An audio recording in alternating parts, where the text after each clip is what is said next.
buenas noches, amables televidentes. Bienvenidos a su equipo mediático de los martes. Rafael Pérez Modesto, un servidor Julio Ortega, Tous, y nuestro compañero en estas labores, Mozart de Lance, que parece que anda por la ribera francesa de vacaciones. No sabemos dónde es. Pero tiene casi 2 semanas desaparecido. Lugar indefinido. Sí, desconocido. Desconocido. Pero en todo caso que unas vacaciones merecidas del amigo Mozart. Tiene mucho trabajo, así realmente. Así, hay que descansar el cuerpo. Y hace falta aquí. Es necesario. En el día de ayer, el país se despertó con una acción no anunciada, repentina, que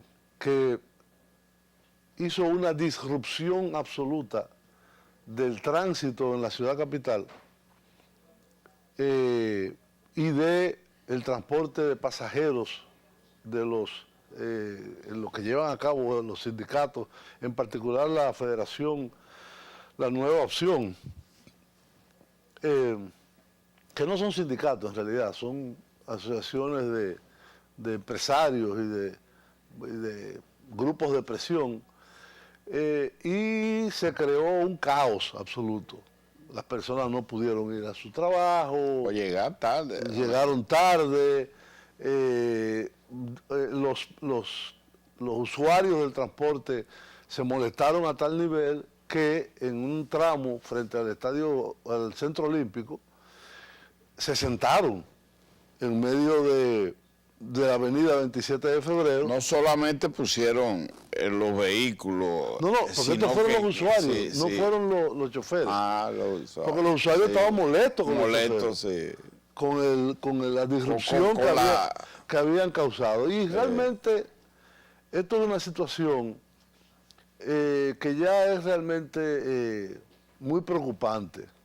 La reacción del gobierno a través de sus voceros, el ministro administrativo de la presidencia, la directora del Intran, el ministro de Interior, dijeron que no iban a permitir que este tipo de acciones como chantaje y provocación. Y de provocación violenta se vuelvan a repetir.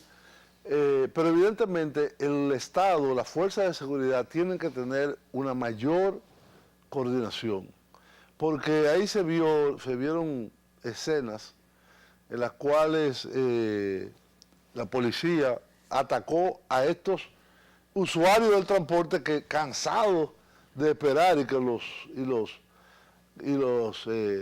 choferes no le daban el servicio, se sentaron en medio de la 27 de febrero.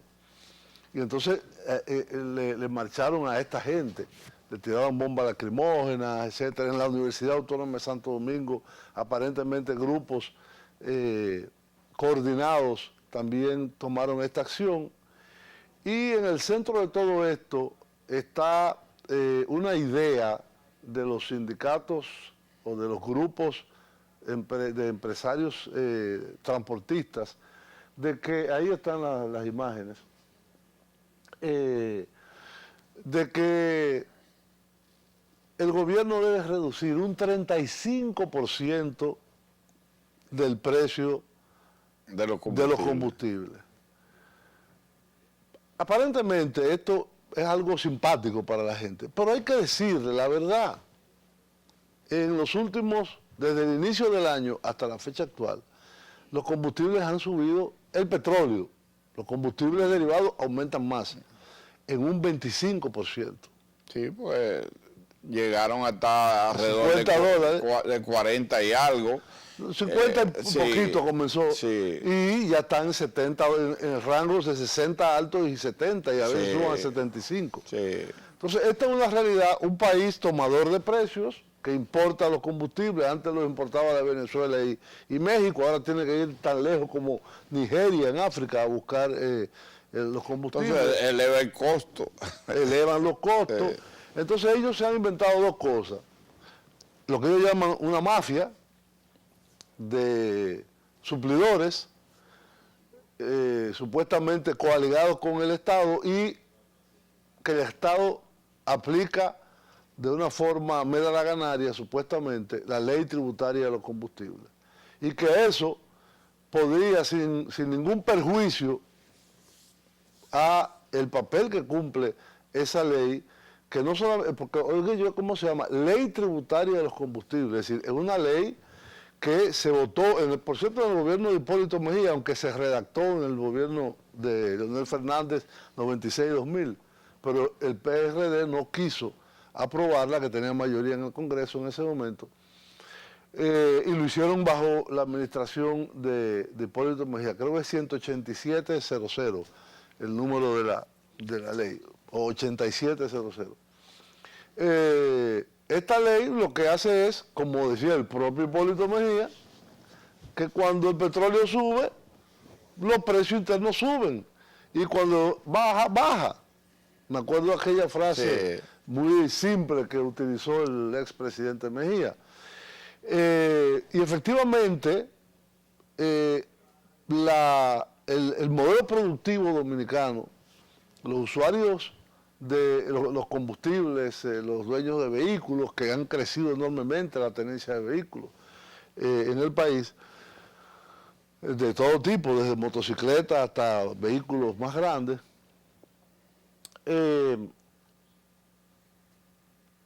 han asimilado que todos los viernes se pone el precio según una fórmula establecida, con el precio de referencia y los impuestos. Que los miércoles, y entonces de acuerdo se toma el precio creo que del miércoles o del jueves, y se anuncia al final del viernes y se aplica a las 12 de la noche. A la medida de West Texas. West Texas Intermediate, WTI.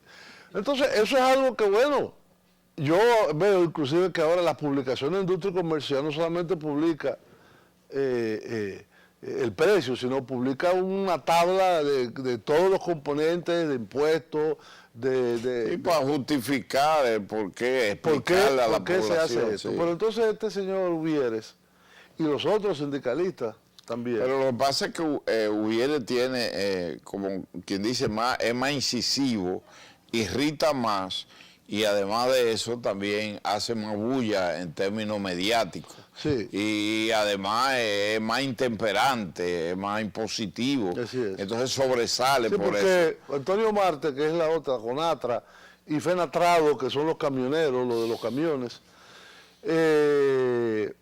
tienen un talante un poco más negociador. Ellos se sientan, negocian y buscan su ventaja. Buscan su ventaja. Exactamente. Todos buscan su ventaja y todos se han enriquecido enormemente producto de ese tipo de chantaje y ese tipo de fuerza que imponen a la población. La población se irrita, pero no puede pagar las consecuencias. No puede pagar las consecuencias de eso. Rafa, que nosotros tenemos casi 40 o 50 años soportando este problema. Antes era un Nachocín, después era otro, después era otro y después era otro. Y ha habido políticas del Estado. En una época eran los autobuses del municipio, los carritos públicos que comenzaron a funcionar con las capotas de 2 tonos distintos, y ya eso es un desorden absoluto, y eso, no hay ruta, no hay chapa. Y se anuncian muchas medidas que no se aplican. Así es. El mismo Intran, que es un mecanismo para resolver problemas de tránsito en el país, debiera encaminarse en solución. Ellos han dicho de que ellos lo que están promoviendo es transformar el parque vehicular, que sea propiedad de los propios choferes y que se haga a través de compañías, de empresas reales. Yo pienso que debe haber una combinación de esas empresas que puedan ser apoyadas y estimuladas por parte del gobierno, del Estado. Por el Estado dominicano. Y un fortalecimiento de los medios de transporte masivo, como es el metro de Santo Domingo. Fíjate que el metro fue lo único que dio un poco de... y el teleférico. Y las guaguas de la OMSA. Pero las guaguas de la OMSA estaban atrapadas en medio de este berenjenal. Había un caso que me han comentado mucho, y es que los choferes dijeron que no, que el Estado, la OMSA no podía operar en la ruta de ellos. De la Lincoln, que querían abrir una ruta de la Lincoln en los próceres, que es muy útil, porque hay mucha gente que se desplazan por ahí. Ellos dijeron que no, que eso era de ellos, que era el propietario de eso, que alguien se lo dio, no sé si sería la Divina Providencia o quién. Entonces, esta situación amerita decisiones definitivas, amerita un fortalecimiento del transporte público, estatal, el metro, los teleféricos, el tranvía, que todavía no se ha experimentado, pero que una vez se planeó. Los sistemas de autobuses dedicados. Exacto, que alimenten. Exacto, BRT se llaman, que es Bus Rapid Transit, que es vías dedicadas para los autobuses, que no pueden invadirla ningún otro tipo de vehículo. Inclusive yo los he visto en otros países que están en contravía. Es decir, en línea contraria. Si va subiendo en un sentido norte-sur el tránsito, hay un carril que se usa para venir exclusivo a la inversa. A la inversa. Y por lo tanto no lo pueden invadir. Y hay muchas otras medidas. Técnicamente hay mucha gente en este país que saben de eso. Aquí se trató de Onatrate, la famosa banderita, después la OMSA, el metro, que ha sido un paso fundamental, pero que debería complementarse. Sí, hay que ampliar las líneas de metro hacia la zona de los Alcarrizos, a construir la tercera línea del metro, que la gente dice, uy, eso sí cuesta. Bueno, pero son inversiones que quedan para toda la vida. Yo que viví en ciudades con metro, yo recuerdo recientemente en Londres estaban celebrando el 150 aniversario. Y Estados Unidos tiene... El más viejo es el de Londres, sí. El más viejo es el de Londres. Y el de París también, y el de Nueva York. Sí, toda la vida tienen esos sistemas ahí. Y no se concibe esas ciudades sin esos sistemas de transporte. Ya Santo Domingo está alcanzando un nivel en que hay que realmente hacer un esfuerzo por... Ya comenzamos, ya tenemos 2 líneas, masificarlas lo más que se pueda, invertir. Evidentemente para invertir hay que tener dinero y hay que tener un sistema fiscal que permita que el gobierno dedique a esa inversión, que es una inversión social, porque a la larga quienes usan esos medios de transporte son los pobres. La población. Y en la medida en que se hacen capaz sectores de la clase media. También, a medida que mejora, que se hace competitivo. Así es. Entonces, creemos que esta situación es muy lamentable, que hay que prestarle la debida atención y todos los mecanismos que hagan funcionar esto y que realmente se apliquen las normas, las leyes. Entonces, la ley, porque lo que ellos exigen es que se derogue la ley y que se deroguen todos los decretos que se han tomado y que se han aplicado en la ciudad, violatoria con todos los principios de convivencia. Así mismo. Tenemos que ir a una pausa, a nuestra primera pausa, y regresamos en el siguiente bloque.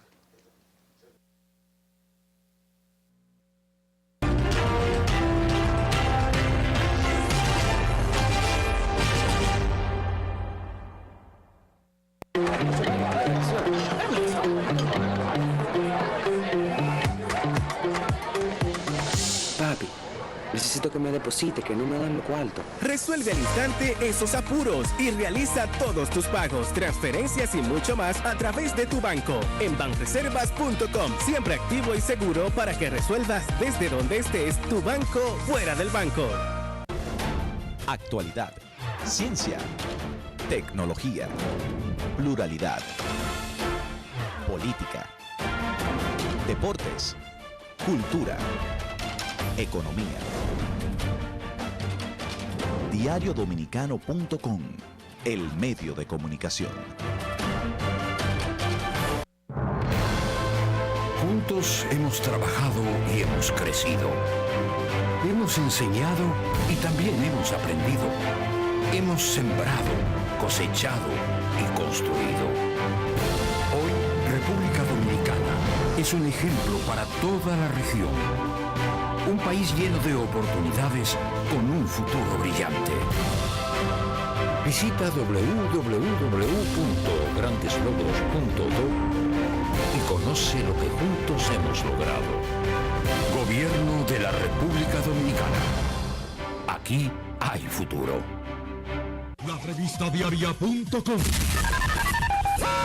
La información y la opinión en toda su diversidad, alcance y contexto, servida con actualidad y apego a los hechos. La revista diaria.com. El digital que marca la diferencia.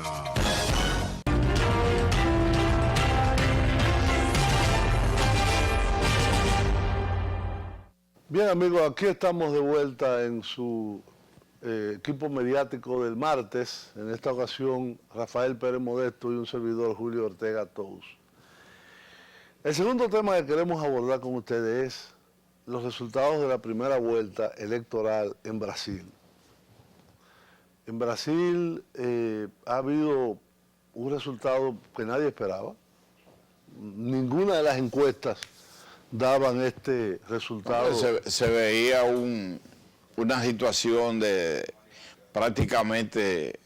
No, Bolsonaro estaba adelante, pero se veían pegados. De 5 o 6 puntos de diferencia. Ahora, ¿qué sucedió? Casi cuando tenían el 57% de los votos expresados computados, daba 49.5. Prácticamente... Como que se iba ahí. Que se iba ahí en primera vuelta. Al final terminó con el 100% en 46%, que es altísimo. Sí. Fueron 49 millones de votos que sacó Bolsonaro. Y el candidato que sustituyó a Lula, porque le impidieron, le impiden hasta hablar a Lula, algo que es inconstitucional. Nada, no puede hacer nada, ni votar ni siquiera. Que constitucionalmente, estaba asegurado, inclusive a las personas privadas de libertad. Tampoco pudo votar, no pudo hacer absolutamente ninguna declaración. Y el que era el candidato vicepresidencial con él, que era Fernando Haddad, que había sido ministro de Educación en los dos gobiernos de Lula, con muchos logros en la expansión de la educación. También había dirigido la ciudad, Sao Paulo. Alcalde de Sao Paulo, también muy exitoso. Obtuvo un 29.2%. También más alto de lo que se preveía, que era un 24, un 25. Y porque capaz que el otro se veía con 28. 28-30 estaba, pero aparentemente en Brasil hubo una volcadura de una parte de la población que primero hay una campaña contra el PT terrible, contra el Partido de los Trabajadores, antipetista de los medios de comunicación, de la red O Globo, que es casi dominante de todos los medios de comunicación, de los sectores empresariales, y ante el colapso del candidato del partido del sistema, que es el PSDB, Partido de la Socialdemocracia Brasileña, que es un partido de derecha, por una derecha normal, fue el partido de Fernando Henrique Cardoso, que ganó en primera vuelta en 2 ocasiones. Fue electo y reelecto en primera vuelta, las 2 veces. Fue el partido al cual pertenece de Michel Temer. Y en la conformación de los gobiernos del PT, ellos llegaban a acuerdos tanto con Lula como con Dilma. Ese partido, que son de las cosas que pocas personas comentan, sacó un 4.5%. Es decir, el otro gran partido... Que se creía que podía llegar a 15. 4.5. El otro que sacó una votación más o menos, diríamos, apreciable fue el Partido Democrático Trabajista, que es un partido de centro izquierda, de Ciro Gómez, que fue ministro también de Integración Nacional de los gobiernos de Lula y de Dilma, y que se espera que él, el tercer lugar, llame a votar por Fernando Haddad. Pero la situación es que se llegó a un punto, y los comentaristas que yo he visto, los amigos que he visto, mañana tengo en mi programa una entrevista con un amigo brasileño, directamente desde Brasil, ellos dicen que va a ser muy difícil, que no es imposible, pero que es muy difícil derrotar a Bolsonaro. Es que es demasiado, si hubiese... Sí, la distancia. Ahora hay algunos factores que se citan. Uno es que aparentemente el que iba a votar en segunda vuelta por Bolsonaro lo hizo en primera vuelta. Claro, quedan algunos votantes del PSDB, y de otros pequeños partidos que, si se juntan, podrían darle inmediatamente el triunfo a Bolsonaro, lo que probablemente podría pasar. Hay una situación muy delicada, porque este hombre no es un hombre normal. El candidato... Incluso poco antes de las elecciones, antes de que se cerrara el proceso, digamos, de propaganda, de promoción, de movilización, hubo una protesta enorme, mundial, principalmente de mujeres, pero en el propio Brasil. Sí, porque él es misógino total, sí, antimujer, exacto, absoluto. De mujeres y de intelectuales. Pero tú sabes lo que hizo. Verdaderamente, él hace 25 años que es diputado. Es decir, tiene 25 años en el Congreso, electo por su demarcación. Un diputado sin brillo, sin ninguna... No, y cuando se hizo la votación para destituir a Dilma, cada diputado dijo, ahí hay cosas absurdas, algunos se dedicaban a su mamá. ¿Sabe a quién se lo dedicó él? A un torturador que fue el que torturó a Dilma Rousseff cuando tenía 19 años bajo la dictadura militar. A esa persona se lo dedicó este señor. Entonces, hay una situación realmente muy grave. Aquí yo tengo una carta, el conocido intelectual español, catalán, Manuel Castells, que fue profesor mío en Francia, hizo una carta abierta a los intelectuales del mundo, que voy a leer una parte por lo menos para que escuchen lo que él dice. Y él dice: amigos intelectuales comprometidos con la democracia, Brasil está en peligro. Y con Brasil el mundo. Porque después de la elección de Trump, de la toma del poder de un gobierno neofascista en Italia y por el ascenso del neonazismo en Europa, Brasil puede elegir presidente a un fascista defensor de la dictadura militar, misógino, es decir, contra las mujeres, sexista, racista, en un país donde la mayoría son de origen africano, mulato y negro, y xenófobo, que ha obtenido un 46% en la primera vuelta de las elecciones presidenciales. Poco importa quién sea su oponente.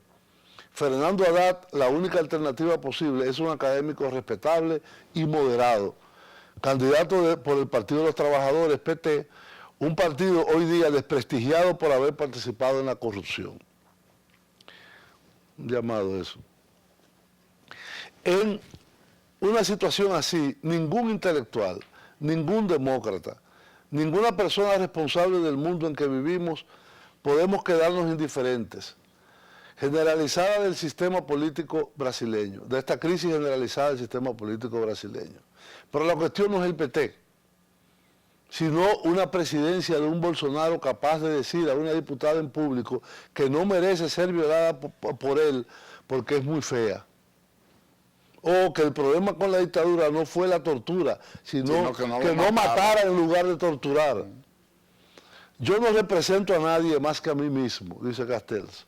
Simplemente creo que es un caso de defensa de la humanidad, porque Brasil, el país decisivo de América Latina, cae en manos de este deleznable y peligroso personaje y de los poderes fanáticos que los apoyan, los hermanos Koch en los Estados Unidos, entre otros, nos habremos precipitado aún más en la desintegración del orden moral y social del planeta a la que estamos asistiendo. Es decir, en definitiva, es un mensaje de mucha profundidad y que hace una síntesis, no solamente de Brasil, sino la de la proyección. Está pasando a nivel mundial y latinoamericano. Exactamente, y en muchos países de Europa.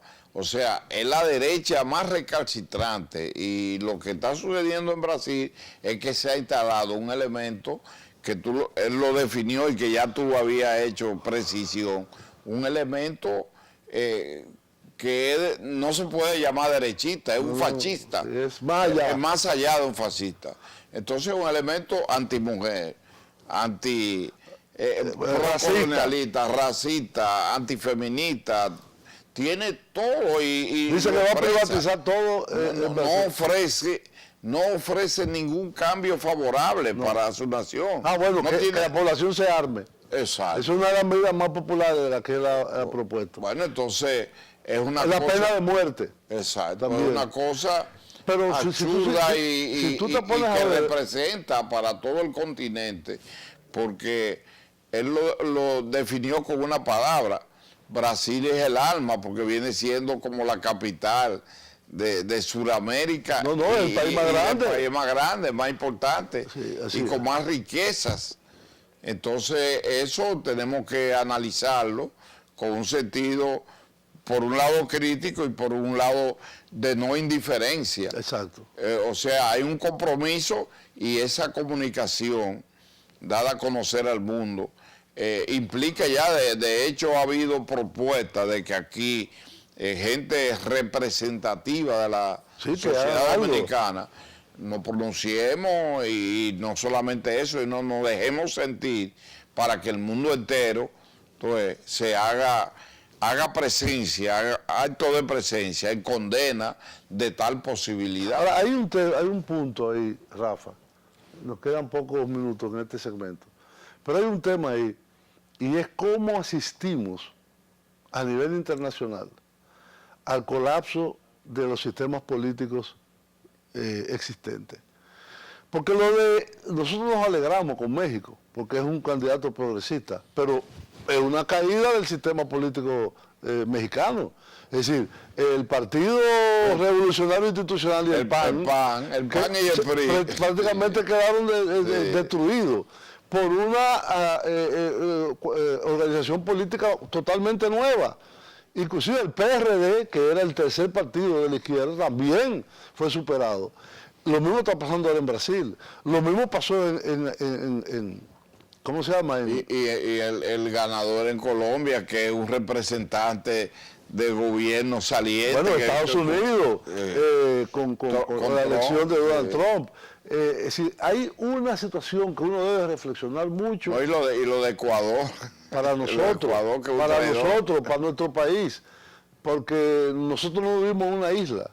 Esas corrientes, y hay una desilusión de la democracia de parte de muchos sectores medios y medio bajos de la población, que ven que no le importa ninguna solución, y que lo que se pasa a los políticos es en chisme entre ellos y en corrupción.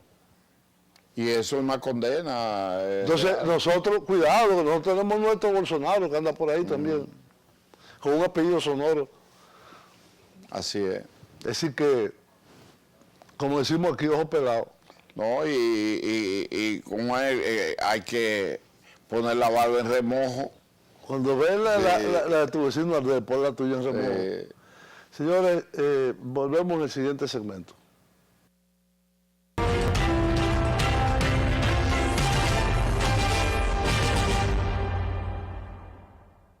¿Qué harías si te ganas $1.000.000 de pesos? ¡1.000.000 de pesos! Banreservas premia tus ahorros todas las semanas y te hace millonario. Por cada 500 pesos o su equivalente en dólares que incrementes en el balance promedio de tu cuenta de ahorros Banreservas, generas un boleto electrónico para ganar premios de 100,000 pesos semanales y un premio final de $1.000.000 de pesos. Banreservas, el banco de los dominicanos. La revista diaria.com. La información y la opinión en toda su diversidad, alcance y contexto, servida con actualidad y apego a los hechos. La revista diaria.com. El digital que marca la diferencia. Juntos hemos trabajado y hemos crecido. Hemos enseñado y también hemos aprendido. Hemos sembrado, cosechado y construido. Hoy, República Dominicana es un ejemplo para toda la región. Un país lleno de oportunidades con un futuro brillante. Visita www.grandeslogros.do y conoce lo que juntos hemos logrado. Gobierno de la República Dominicana. Aquí hay futuro. Actualidad, ciencia, tecnología, pluralidad, política, deportes, cultura, economía. Diariodominicano.com, el medio de comunicación.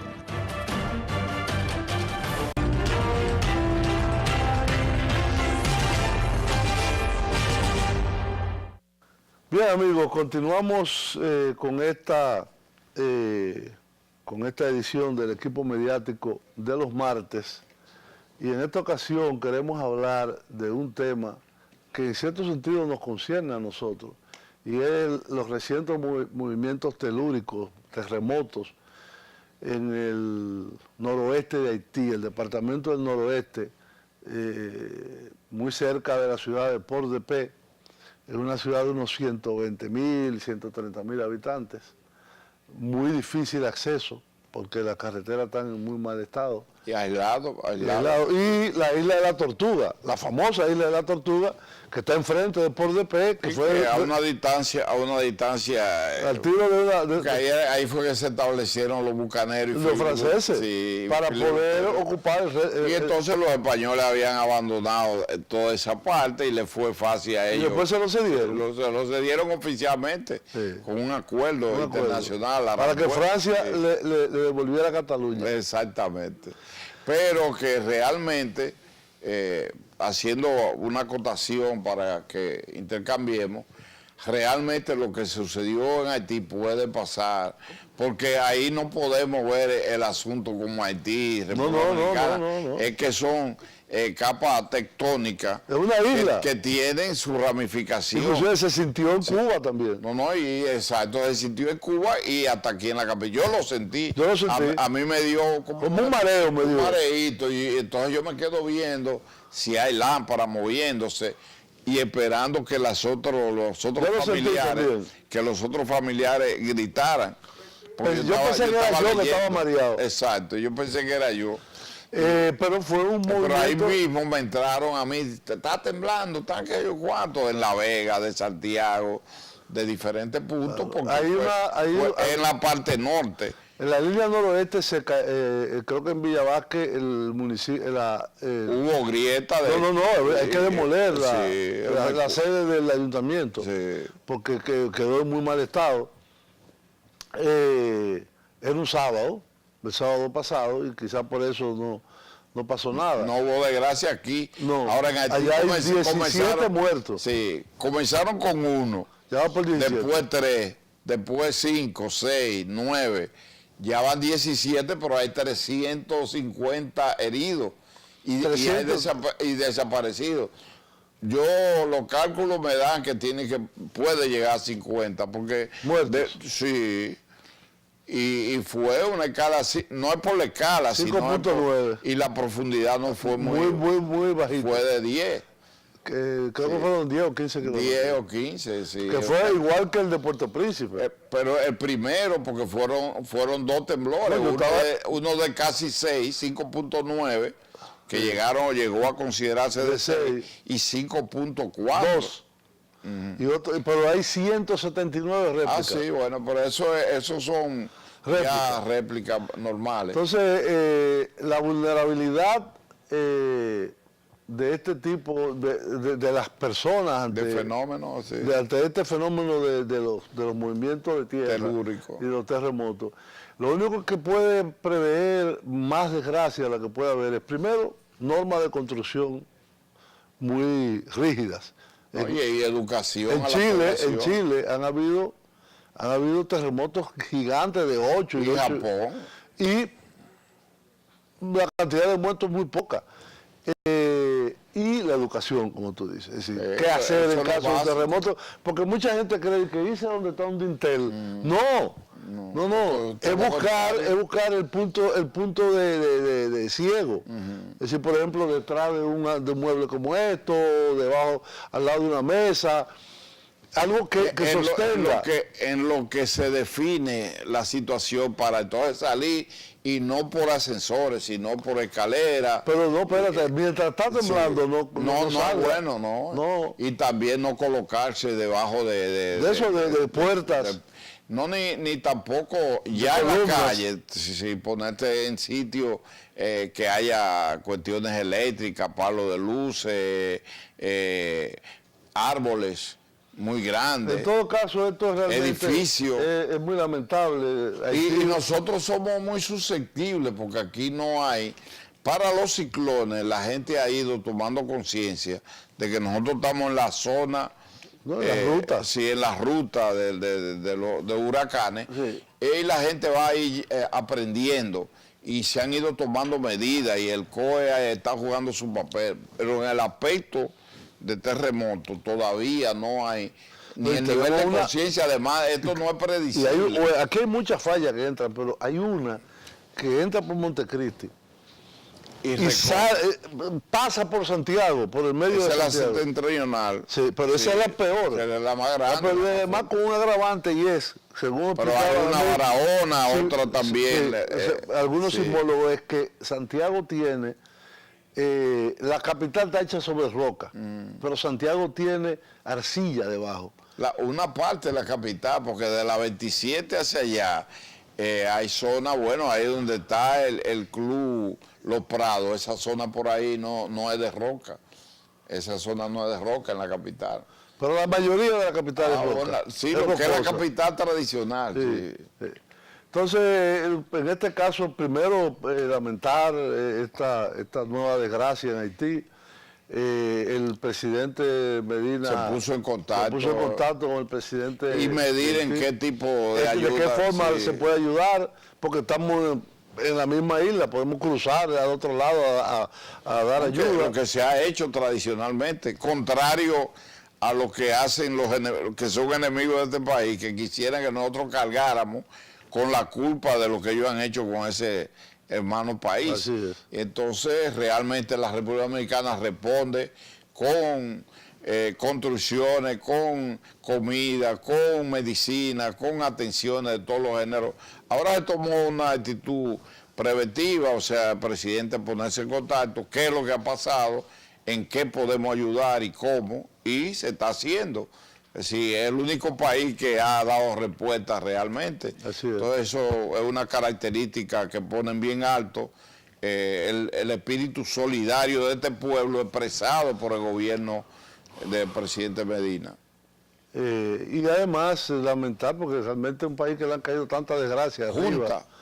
Ahora mismo hay un huracán que se formó frente a Honduras y ya tiene categoría 3 y va directo por el Golfo de México a Florida, a un lugar que se llama Panama City. Ya están tomando medidas. Un monstruo porque huracán. Comenzó como una tormenta, pero tenía esta mañana categoría 1, pero ya está en 3. Y no ha entrado a tierra. No ha entrado. Va a entrar por la parte norte de Florida, que es una zona que se llama Panama City y Pensacola, esa zona por ahí.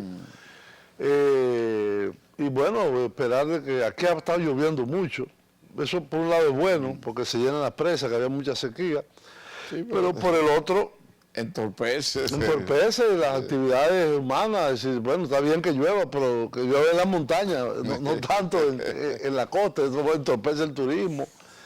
Y bueno, es decir, que la población esté atenta si hay que hacer cualquier tipo de movilización para ir en ayuda de los haitianos que tantos hay aquí y que tanto sufrimiento. El terremoto del 2010, el 12 de enero, el 10 de enero del 2010, es uno de los terremotos más mortíferos de la historia, 300.000 muertos.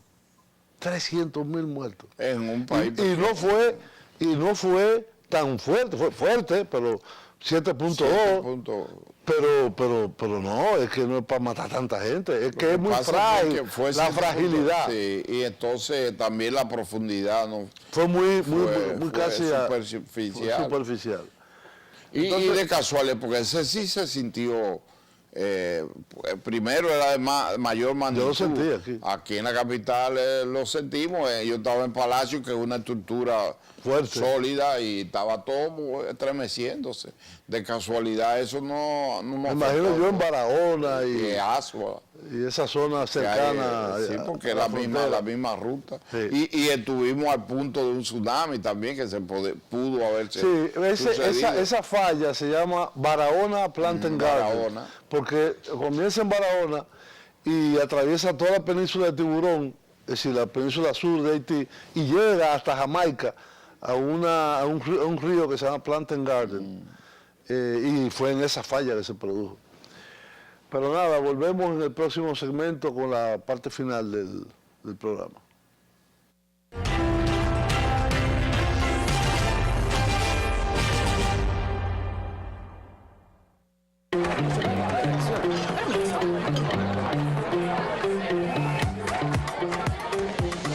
Papi, necesito que me deposite, que no me dan los cuartos. Resuelve al instante esos apuros y realiza todos tus pagos, transferencias y mucho más a través de tu banco. En banreservas.com, siempre activo y seguro para que resuelvas desde donde estés tu banco fuera del banco. La revista diaria.com. La información y la opinión en toda su diversidad, alcance y contexto, servida con actualidad y apego a los hechos. La revista diaria.com, el digital que marca la diferencia. Juntos hemos trabajado y hemos crecido. Hemos enseñado y también hemos aprendido. Hemos sembrado, cosechado y construido. Hoy, República Dominicana es un ejemplo para toda la región. Un país lleno de oportunidades con un futuro brillante. Visita www.grandeslogros.do y conoce lo que juntos hemos logrado. Gobierno de la República Dominicana. Aquí hay futuro. Actualidad, ciencia, tecnología, pluralidad, política, deportes, cultura, economía. Diariodominicano.com, el medio de comunicación.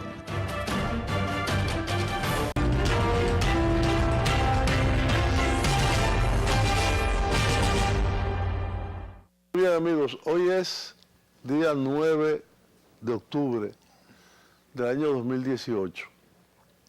Hace 51 años. Exacto. Hace 51 años, bueno, el 8 de octubre fue capturado vivo. Sí, día como el comandante Ernesto Guevara de la Serna, alias el Che.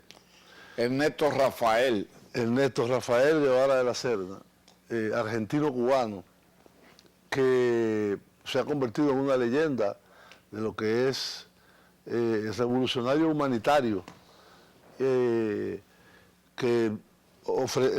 pudo haber llegado a los más altos cargos en Cuba, pero él prefirió salir en el 66 o el 65. 65. 65. Él salió primero a África, a lo que era el Congo belga. El Congo belga y parte de hoy es República Democrática del Congo. Y después a Bolivia. Parece que pasó por Argelia también. Sí. Trató de abrir un nuevo frente guerrillero en el corazón de Sudamérica, en Bolivia, pero fracasó, fue capturado vivo, fue fusilado un día como hoy, hace 51 años, un 9 de octubre de 1967. Y bueno, realmente recordar la figura del Che, recordar su legado histórico, creo que es algo sumamente importante, Rafa. ¿Qué tú piensas? Bueno, el Che Guevara es una figura, tú lo definiste muy bien, legendaria, que de origen de clase media alta, que tuvo la oportunidad su familia de formarlo desde pequeño con una gran cultura, médico de profesión y un elemento con muchas inquietudes, un elemento con un sentido revolucionario, solidario, que desde muy jovencito anduvo en una motocicleta todos. Bueno, hay una famosa y que luego película de muchos intentos y de luchas en países donde habían dictadura, se unió a Fidel Castro. Guatemala. Guatemala y siguió hacia... En México. Él estuvo asilado en Guatemala, que le dieron el golpe de Estado a Jacobo Arbenz. A Jacobo Arbenz. Entonces de ahí tuvo que asilarse, compartió con dominicanos. Sí, sí. Y luego entonces en México ya conoce en su condición de médico, pero como combatiente sobresalió tanto. A pesar de que era asmático. Sí, era asmático y fue asmático desde toda su vida. Exactamente, pero eso no fue nunca un obstáculo. Él peleaba. Era un comandante. Sí, peleaba y siempre daba el frente y fue un hombre decisivo para el triunfo de esa revolución cubana y asumió, aparte del liderazgo de Fidel, él era un one-two, como dice en términos beisboleros, que pudo no solamente garantizar el triunfo de esa revolución armada triunfante, sino que además inició un proceso de cambio, de transformación y jugó diferentes roles. No era economista, pero estudió contabilidad para dirigir el banco, para dirigir la dinámica económica. Hizo que Cuba se transformara y mantuvo el concepto de lucha. Justamente ese acontecimiento donde él cae en Brasil, en Bolivia, es, yo diría, el último esfuerzo de esa corriente que en ese momento un intelectual francés, Regis Debray, escribió Revolución en la Revolución. Y ese intento de, digamos, proyectar lo que fue la Revolución Cubana, ya no era posible que se produjera. En ese mismo error se cometió aquí. Bueno, Camaño. Sí, Camaño fue la expresión última. Sí. Pero ya lo que hizo el Che, sin respaldo de una fuerza interna, porque inicialmente... Pero fue que el Partido Comunista debió haberlo apoyado y entonces ellos quisieron dirigir el proceso, estando él al frente del mismo. Así es. Ahí estaba Monge y un grupo, pero además la población, porque podía ser que un partido no lo apoyara, pero si tú tienes el respaldo de la masa, un país atrasado, completamente campesino. Fíjate que hoy en día, la Bolivia de hoy, el proceso de transformaciones profundo que se está viviendo, porque en Bolivia hay un problema también social y un problema racial y nacional. Por eso es que se llama ahora Estado plurinacional. Los indígenas, que son la inmensa mayoría, quien llega al gobierno es un indígena Claro. que habla aymara como primera lengua. Que no conoce esa característica. Yo recuerdo una conversación en una tertulia que se desarrolló con el profesor Bosch, que fue mi acercamiento directo hacia el PLD. Habían publicado un artículo de cómo marchaba la revolución nicaragüense, sandinista, en ese de los 80. Pero yo había estado cerca de un mes en Nicaragua y vi dos aspectos. Número uno, que no había un liderazgo bien definido, porque habían 9 comandantes. Y en segundo lugar, vi que esa minoría indígena y negra que hay no eran tomadas en consideración y querían imponerle cambios a su costumbre, a su cultura. Entonces, si tú no tomas en cuenta el fenómeno de China, de Vietnam, de Corea, entonces, es que la gente se integra porque lo toman en cuenta, porque le dan participación a nivel de Estado, claro, porque toman en cuenta su dialecto, su costumbre, sus hábitos, claro, sus tradiciones. Entonces, esa es la diferencia. Entonces, esos indígenas y esos sectores que laboran en el campo, si no se integran, una guerrilla no tiene posibilidad. Aquí tuvo el fracaso del año 49, tuvo el fracaso del 59 y tuvo el fracaso del 73. Las características fueron las mismas. Es decir, si no hay apoyo en un país donde el 70% es campesino, no hay el problema de raza, de etnia y eso, pero si tú no logras el apoyo de la gente, no pasa lo que pasó en Cuba, porque en Cuba lo que pasa era que había un Fidel era un líder ya. Fidel era un líder y además había un trabajo político y social realizado. Muy profundo. Y había una fuerza en las ciudades que le daba soporte. Nada de eso, 26 de julio. Ninguno de esos factores lo tuvo el Che, además de que estaba denunciado y la fuerza imperialista estaba atrás de él. Ahí no fueron a perseguir. Le cortaron la mano y la cabeza. El ejército regular de Bolivia, quien dirigía ese proceso y quien mandó a fusilarlo, se sentó con él, le dijo, bueno, comandante, llegó el momento. Un cubano, por cierto. Y él le dijo, yo nunca debí haber caído preso vivo. Debí morir combatiendo. Y lo mismo le pasó a Camaño aquí. Entonces ya ese fue, digamos, el fin de una etapa de luchas en América. Yo creo que es una experiencia tremenda, pero el Che, como leyenda, en la medida que el tiempo transcurre, se crece, porque fue un hombre capaz de hacer en la práctica lo que había predicado. Así es. Un elemento con un pensamiento amplio, con una coherencia enorme y con una capacidad de sacrificio, que abandonó todo lo que fuera poder en aras de producir los cambios que la humanidad se requería. Así es, Rafa. Hemos llegado al final de este programa. Será el próximo martes que esperemos que el hombre que anda por el mundo, que seamos el trío. Que seamos otra vez el trío. Buenas noches a todos.